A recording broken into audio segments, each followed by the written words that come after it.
Hi everybody, welcome to Matt and Courtney's Travel Channel. Today we're going to be doing a short review on Myrtle Beach Travel Park. This is a mega park is what they refer to it as. And so I got a couple different things here that we're going to take a look at. I took some videos and some photos for you guys of the amenities as well as the campsite. So we're just going to dive right into it here. Now, one of the things that I really like about campgrounds nowadays, and one thing that actually makes me really excited to use them, is the ability to book online. I mean, you're able to go right here on their site. They have a full booking website that allows you to pick your dates, pick the nights that you're staying, as well as pick any guests you may have, put your unit equipment type in here. And to do that in here, we always have to type in our dimensions real quick here. We'll just say we're 40 feet long. Let's say we're going to be staying, we'll just be staying next Monday through Thursday. So we go in here, we see the accommodation types, and it pulls up everything they have. So, it goes oceanfront. We have beach pull-through sites with water, electric, sewer, and city hookups. It gives us the rate. One thing that I would like to see on this website that some campgrounds are doing is the ability to pick your spot. Now, I know not every campground's not going to do that, especially a mega park, something as big as this. That's definitely something they're not going to aim at doing, but that would be awesome if they did do that in the future. Um, so yeah, that's really the booking. You can either do it online. It was great. They make you pay for your stay before you show up, but the thing that's great about that is that you're paid for when you get here. I believe you had to make the final payment 7 days before you come. But it is really nice to have that ability to just book online and not have to worry about it.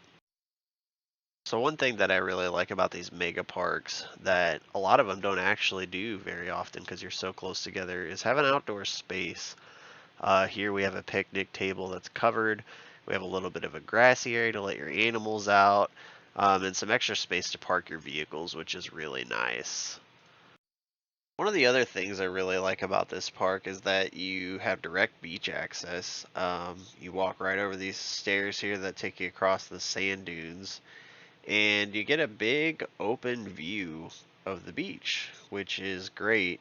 The first day we were here, we took both of our dogs out, let them run up and down the beach, and it was great because we're right there at our park. It's less than a 2-minute walk from the beach, so if you have kids or if you have pets that love to run up and down the beach, it's just a great area to be able to go and do that.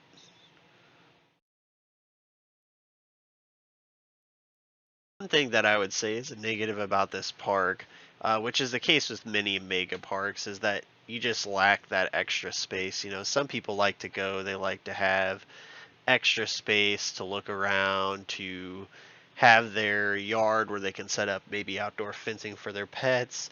And that is just one thing that with mega parks you're going to miss out on just because they are trying to fit as many campers as they can in there while also having the accommodations of being on the beach, having an indoor and outdoor pool and things like that.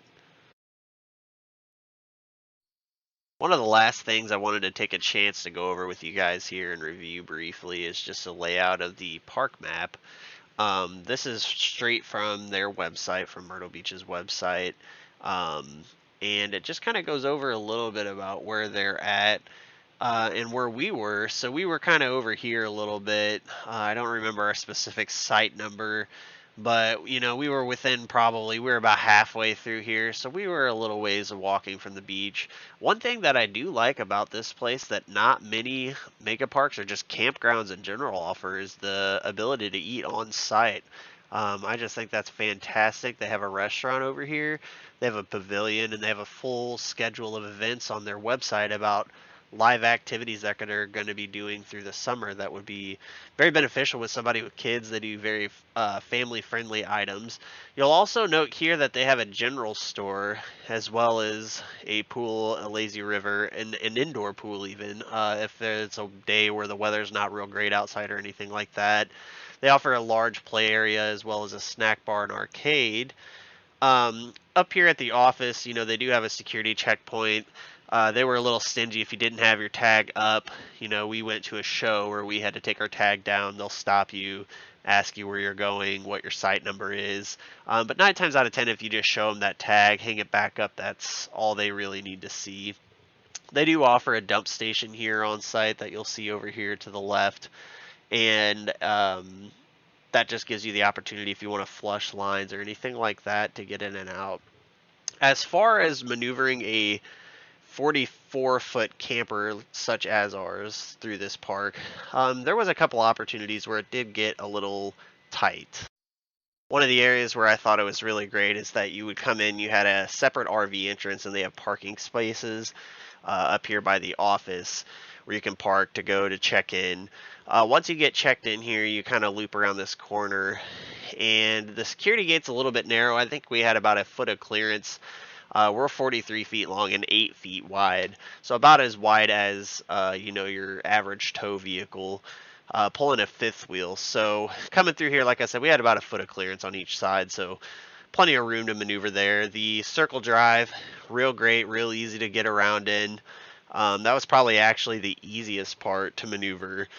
So where it gets a little confusing and where we had to kind of slow down and just really pay attention to signs, they had us go down here down this main trail, and then they actually had us come up Florida Trail, which I had to verify because if you look at the map, you have down arrows. And so you always just want to be sure you don't want to be going down the wrong way on a one-way, of course. So they have us go up Florida, and then we come down this Holiday Boulevard. Now, we did meet a couple vehicles on this Holiday Boulevard.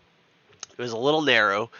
It's probably just wide enough for 2 cars. If you have a camper, it's going to be tight, especially if you have a dually. We pull with a single rear wheel, just due to our weight. But strictly speaking, if you have a dual rear wheel, it's going to be a little snug going through here. We came down here and we were on New Jersey Trail. As far as maneuvering into this spot, we did have one area where it got a little tight. But other than that, getting in the spot was easy. As far as leaving, we will probably have to back out of the spot just due to the campers that are right in front of us on this New York Trail. Just doesn't give enough swing room to be able to swing out and get out of that site without having to worry about clipping one of the covered pavilions or anything like that around other sites. Well, guys, I appreciate you staying with us and taking a look at this review and just kind of getting a look at what it's like at Myrtle Beach Travel Park. Just to reiterate a little bit of what we talked about, it's a great park. There is some really good views, straight access to the beach. The spots are a little bit tight, so just make sure you're checking your corners when you come in, making sure you're maneuvering correctly, getting where you want to be in your spot, and you'll be just fine. As far as, the yards and stuff, like I had iterated a little bit earlier in the video, they are a little bit tight. However, there's plenty of space to be able to, take dogs out, set up some outdoor mats, chairs, have visitors over. Really, whatever you're aiming to do, even us with a larger fifth wheel, we still had plenty of room to do that. So thank you guys. I just want to end the video saying that we were not paid or sponsored by Myrtle Beach Travel Park to do this review, so I hope you find it useful. Leave us a comment below and subscribe for further information like this. Thank you.